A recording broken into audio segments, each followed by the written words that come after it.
Rudberg was really blocked by the defender. Just like the doctor order. If you're a Lajong fan, it's just like the doctor order. What a start it's been to this game. Straight away, you can see a bounce in this game.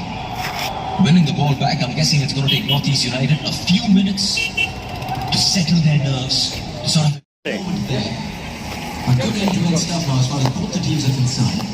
First real attack from Northeast United. Right in front of him to take a shot.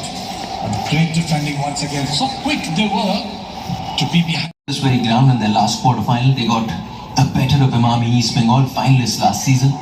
Trying to find Marcos Rudberg, two Brazilians in this Lajong lineup.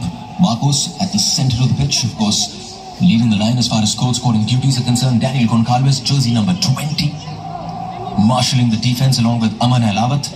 Manus Dubey in goal for Shillong Lajong as well.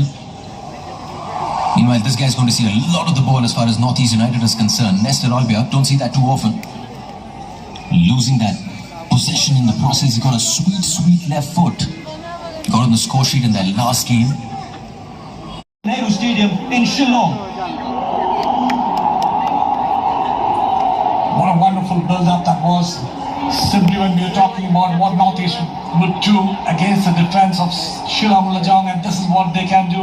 They simply went in with the build-up, a lovely exchange, a lot of options up there, and Manikanan was the man who took that ball off the heels and straight into the goal with Thoising not faltering this time. And look at that beautiful back heel there. Manikanan really going up and putting the ball between the defender and the goalkeeper, and look at the sight from Thoising, simply getting in between three.